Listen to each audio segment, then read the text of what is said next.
In the half guard again, we're playing here. I'm framing in so that he can't smash into me. My feet are connected at a certain point, right? I'm framing inside. I'm trying to get my butterfly hook in to the knee line, and I'm going to use this space to sit up. Do not let your knee pass the midline or he's going to smash past my knee in. I'm here, and I'm trying to sit up and in personally to a low underhook. I like playing here, okay? When I get here, my bottom leg is a little deep, but my top side hook is just on the inside of his knee, okay? We're gonna do a very simple hook sweep here. This one's a little bit harder to do in no-gi because we don't have grip on the far side arm, but we'll assume that he makes a mistake, he plants his hand a little bit close to me. I'm gonna push with my head, I'm gonna catch his elbow. If you guys notice, I'm kind of falling as I'm doing this, as my weight comes forward. That's fine, because what's gonna happen is my bottom foot comes out with my toes on the floor. I'm going to push into him. My head goes down towards my hip, hips come up, and I trap his elbow. We're gonna grab and break him down to here. As soon as my shoulder blade touches the floor, I extend my top leg, I ride through, and I keep. I wanna try to keep this bottom underhook if I can. If I can't, settling out to the cross face. Okay? So a slight modification we can do to this, if it's a little more realistic for no-gi, is gonna be a collar tie or a head pummel, right? So everything's the exact same. We're in our half, okay? If I need to post and shrimp, I can to insert the hook. I'm shooting through to get my underhook. We're staying tight to the head, okay? Freeing my foot, getting inside. It's very difficult to reach over here and grab this in control without a gi on. In the gi, we just grab the sleeve, right? If you're interested in that, Adam Wardzinski, I stole all of this from him, all of it. There's not a single original thought in this movement, just so you guys know. So I'm here, we're connected.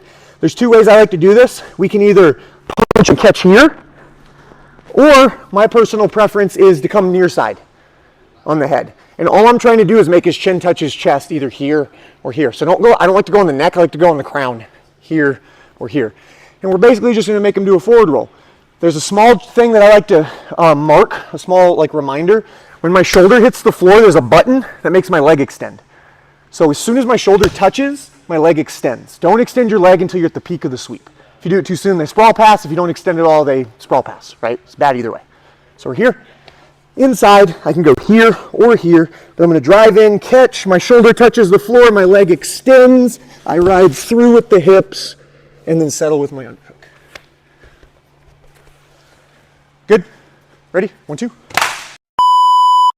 All right, so I want to talk about a couple of attacks from here. There's a lot of stuff you can do, some leg lock entries, things like that. I want to talk about a triangle entry, and then like a modified sweep that Aaron and I have been playing recently. I really like using the secondary sweep instead of attacking the triangle right away because we're still going to have a butterfly hook, but I'll explain when we get there. So I'm here. We're already going to have our hook in, right? We're already in our underhook. You can do this with an overhook. Keep that in mind. It's preference here. I like the underhook because I have more entry points for attacks. I can take the back. There's leg entries, etc. A lot of time they're going to whizzer this. When they whizzer this, we can sweep the other direction. But generally speaking, once he's connected to me, I like to set up triangles because I want this to stay tight. So I play a low underhook on the waist. Again, you can play here or here. I will transition my hand from the waist to the shoulder for this one, okay? So we're in our same position. All I need to do to be able to triangle him is sink my hips down a bit, and I need to be able to get my foot to either clear his hand, or if his hand's a little bit closer, I need to get my foot to his bicep or the crease of his elbow. That's all we need for our triangle. And what's gonna happen is a bit of like a back roll, right? I'm gonna sink my hips in, back roll, and then transition to the pull. Okay, so we're in the inside. I'm keeping my hook really strong. I'm gonna clear this through. As soon as this clears through, I'm gonna sit my hips back and pull him into the triangle attack. Okay, clamping here. You guys, my far side hook here is going to be stuck. I'll turn to the other side in a second so you guys can see, but we're going to start here, right? For the triangle, we already have our underhook. I'm going to drop my weight into the triangle, pull my far side heel to my butt to clear, then lock. We can bring this across and finish as we would, okay? Now, small detail here that I want to show for the sweep that we're going to build into. We're going to set this up the exact same way. We're playing here, maybe he whizzers, he's nice, tight connected. I'm driving in, I shoot my foot through, and all I have to do is beat his hand. So even if he picks his hand up, I just need to keep my foot above his hand, slide it up the arm, catch to pull. Okay? Once I'm here, my far side hook is still in. Let's turn the other way real fast so you can see. So I've pulled to the triangle. My far side hook is still underneath. Sometimes you're not really going to clear this very well. It's going to get stuck, right? It's not a great spot to be in. This far side arm can be attacked very efficiently for a sweep. Okay? So what we're trying to do here is once we get to this, I don't want to like necessarily bring this across right away, and I don't want to shrimp out to clear my hip. Okay, if we want to hit the secondary sweep.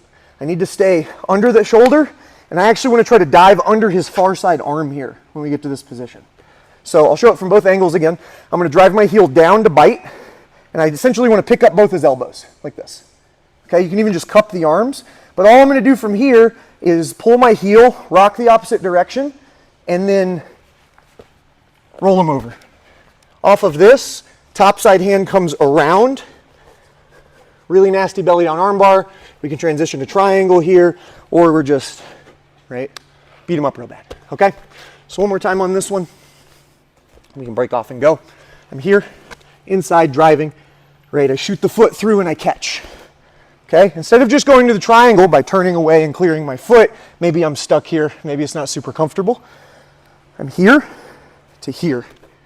Once I get this, I'm just gonna flare my elbow up. I can grab my own knee here, and I'm just gonna rock over to bring him through. And set that up. Everybody good on that? Ready? 1, 2.